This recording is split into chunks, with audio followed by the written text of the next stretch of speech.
আপনাদের নিশ্চয়ই এই কথাটা মনে রাখতে হবে যে আমাদের এই দলের প্রতিষ্ঠাতা শহীদ প্রেসিডেন্ট জিয়াউর রহমান, তিনি প্রথম আমাদের কনস্টিটিউশনের সংবিধানে বিসমিল্লাহির রহমানির রহিম সংযোজন করেছিলেন।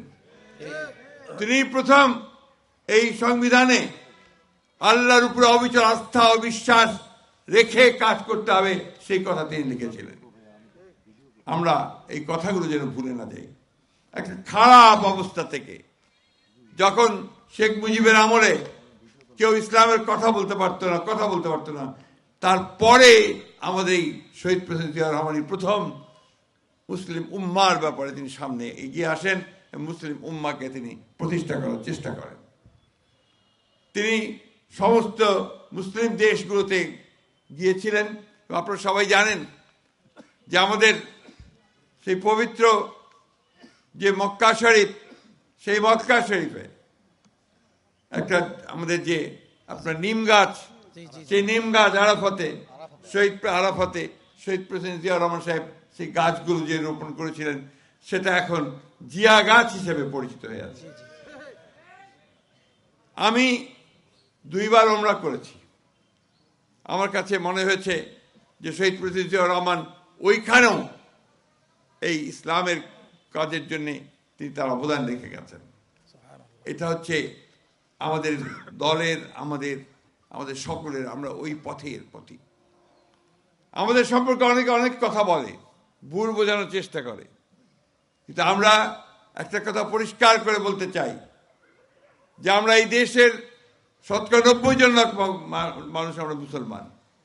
আমাদের ধর্মবোধ, আমাদের কৃষ্টি, আমাদের সংস্কৃতিকে রক্ষা করার জন্য আমরাই এখানে সবচেয়ে বেশি ভূমিকা পালন করেছি।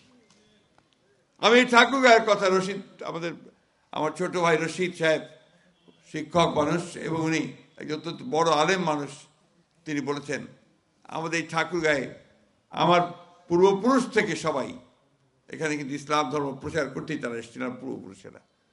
মির্জাপুরে আপনারা শুনেছেন সবাই।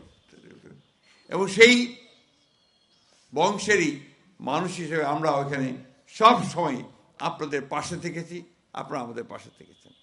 এই কাজ করার কোনো উপায় নেই যে আমরা সবসময় আপনাদের সহযোগিতা পেয়েছি এবং আপনাদের সহযোগিতা নিয়ে আমরা সামনের দিকে এগিয়ে আছি।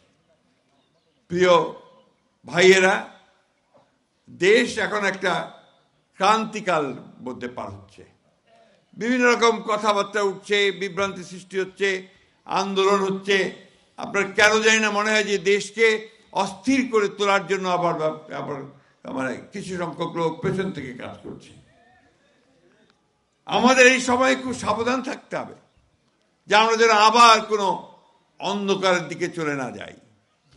আমাদের সাবধান থাকতে হবে আমরা যে আবার ভুল করে নিজেদের মধ্যে বিভেদ, অনৈক্য সৃষ্টি করে আমরা যেন আবার সেই সমস্ত চক্রান্তকারীদের হাতে না পড়ি, যেখানে আমাদের দেশ আবার ক্ষতিগ্রস্ত হবে, আমরা ক্ষতিগ্রস্ত হব। এই নির্বাচন সেই জন্যই খুব গুরুত্বপূর্ণ।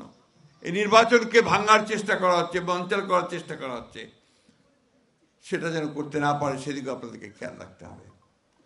আমরা অত্যন্ত কষ্টের সঙ্গে, আমরা বেদনার সঙ্গে আমাদের ছোট ভাই, আমাদের সন্তান যে উসমান হাদি, যে আপনার প্রাণ দিয়েছে, আমরা তাকে স্মরণ করি সবসময়। আমরা আমাদের রংপুরের সাহিবকে স্মরণ করি, আমরা স্মরণ করি আপনার উসমান ওয়াসিমকে চট্টগ্রামের, যারা এই জুলাইয়ে আন্দোলনে তারা প্রাণ দিয়েছে। আমরা সবসময় আমাদের সমস্ত 1971 সালে যারা স্বাধীনতা যুদ্ধ করেছিল তাদেরকেও আমরা স্মরণ করি, মনে করি।